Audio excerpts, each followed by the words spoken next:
Bonjour à tous, bienvenue dans votre émission matinale L'Autre Direct. Ce matin, j'ai le plaisir de recevoir Yann Roubert, le président du Loup. Bonjour. Bonjour.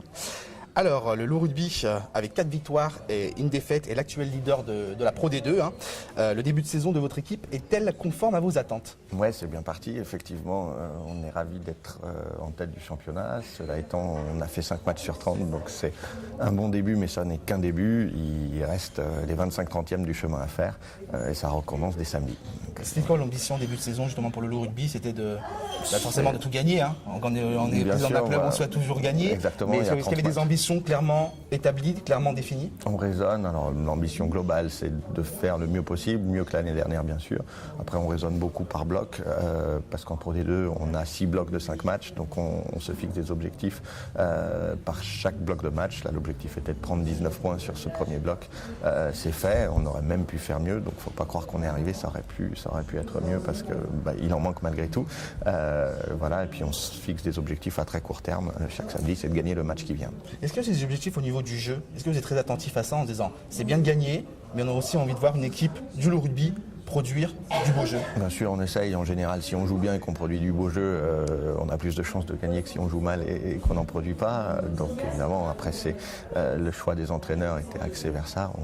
Tim Lane a toujours été un grand entraîneur d'attaque, l'a fait avec l'Australie, Clermont, Toulon, les Tonga et ainsi de suite. Enfin, toujours eu une réputation de faire jouer ses équipes. C'est vrai que c'est ce qu'on voit sur le début de saison.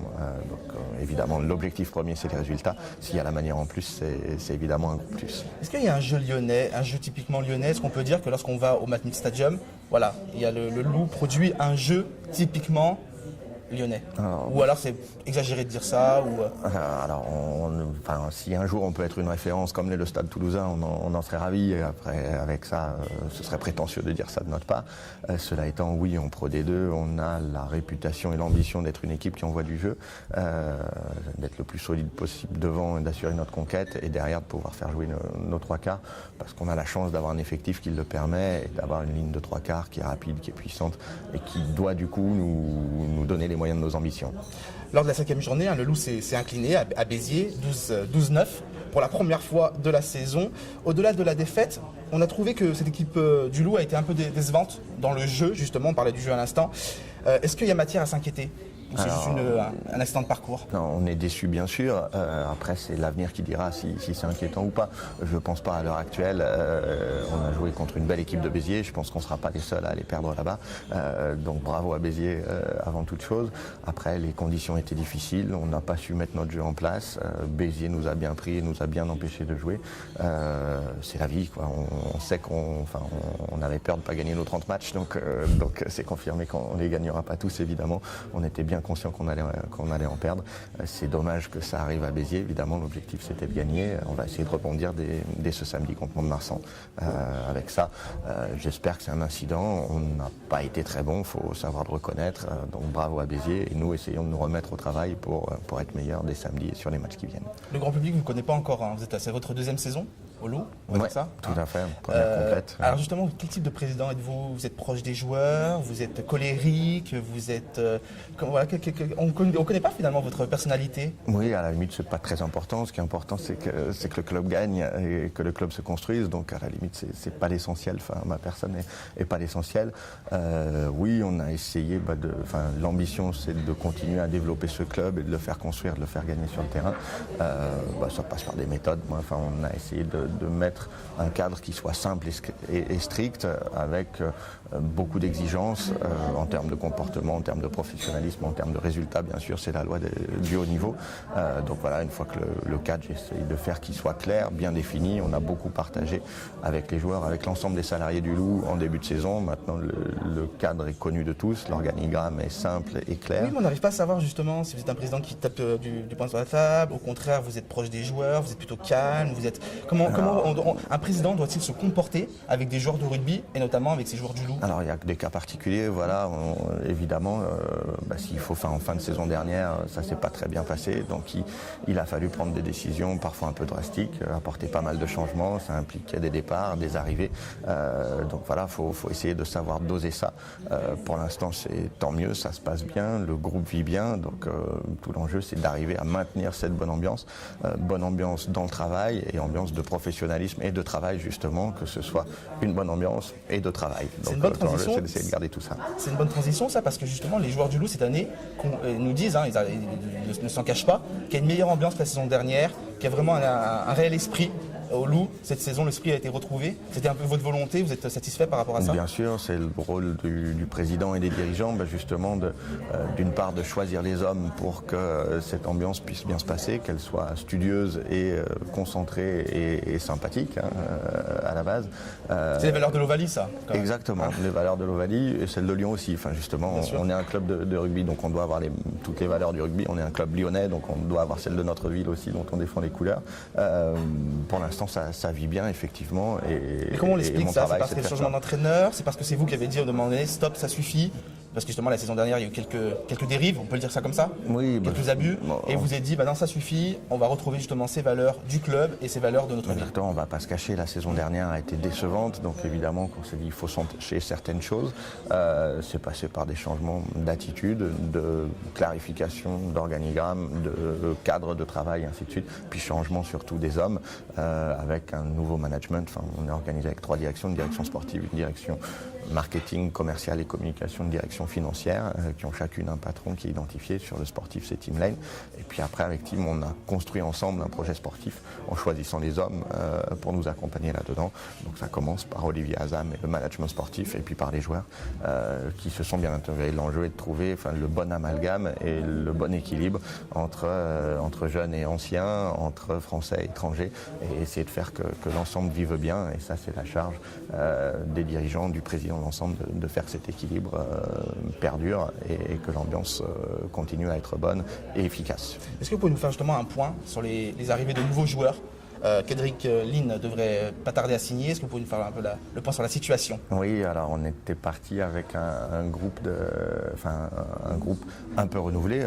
L'essentiel reste là. Le rugby, c'est 34 contrats professionnels. Il y avait 9 nouveaux joueurs, et puis on a eu malheureusement pas mal de blessés, puisqu'on a 4 joueurs qui sont blessés de longue durée: Bogdan Balan, Romain Loursac, Ali Paté Fatafei et Romain Vigna. Du coup, même si c'était pas prévu en début de saison, pour rester performant, on a dû aller chercher des jokers. Ça coûte cher? Oui, évidemment, c'était pas prévu au budget, parce qu'on espère toujours que tout va bien se passer, que les joueurs vont être performants, gagner en bonne santé et pas se blesser. Malheureusement, le rugby, c'est pas toujours comme on le choisit, donc on a dû s'adapter. Effectivement, donc 3 nouvelles arrivées en cours de saison, qui ont été Nicolas Vergallo en demi-mêlée en remplacement en joker de Romain Vigna, Vianne Duprez en remplacement de Bogdan Balan, pilier gauche, qui devrait connaître sa première feuille de match dès ce week-end samedi. Et le dernier arrivé, il n'est pas encore arrivé, mais le dernier annoncé. C'est officiel. On s'est tapé dans la main, à distance, puisqu'il arrive de Nouvelle-Zélande, mais on s'est mis d'accord et on est d'accord sur tout. Donc maintenant, c'est le temps qu'il finisse avec son club de Bay of Plenty. C'est Kendrick Lynn, qui est un arrière polyvalent, qui peut jouer au centre, qui peut jouer à l'aile, qui peut jouer à l'arrière. Donc il y aura la lourde tâche de remplacer à la fois Ali Paté Fatafei au centre et Romain Loursac en numéro 15. Bien sûr, il fera l'un ou l'autre suivant les matchs, pas les deux en même temps. Et il devrait arriver a priori à la fin du mois. Le rugby a beaucoup recruté de joueurs à 7, de rugby à 7. Pourquoi? Oui, c'est pas parce que... C'est pas pour faire tendance, c'est pas pour... Non, c'est pas une tendance ni un effet de mode. C'est qu'avant d'être des joueurs de rugby à 7, c'est des bons joueurs de rugby. C'est vrai qu'on a l'ambition, notamment derrière, d'envoyer pas mal de jeux et d'avoir beaucoup de mobilité. C'est des joueurs qui correspondent à ça. C'est vrai qu'on a pas mal d'internationaux à 7. Cela étant, c'est des joueurs qui connaissent le 15 et qui sont évidemment là pour jouer à 15. Et tant mieux s'ils peuvent nous amener le brio qu'ils ont à 7 ou qu'ils ont connu à 7, parce qu'ils jouent plus... Les 3 ou 4 qu'on évoque ne sont plus à 7. Il y a William Baka, notre ailier kényan, qui lui est clairement estampillé 7 et qui continuera à jouer à 7 avec le Kenya. Les autres sont bien passés à 15 et l'ambition, c'est bien de montrer qu'ils savent jouer à 15 et qu'ils peuvent apporter beaucoup à nos lignes arrière à 15. J'ai envie de vous titiller ce matin, Yann Roubert. J'ai l'habitude, vous le savez. Ça marche. On dit souvent, vous concernant, maintenant vous êtes un président à temps plein, salarié de GL Evans, quelque part que vous êtes l'homme d'Olivier Ginon, que vous êtes estampillé GL Evans. Est-ce que c'est gênant, est-ce que c'est problématique ça, ou pas du tout, vous l'assumez parce que c'est l'actionnaire principal du club et que finalement il y avait besoin pour ce club du Loup Rugby d'avoir un président à temps plein et qui finalement assume cette responsabilité de l'actionnariat. Exactement, oui, la question ne se pose pas dans la mesure où c'est un état de fait. Oui, j'ai absolument pas caché. Mais c'est quand même indépendant.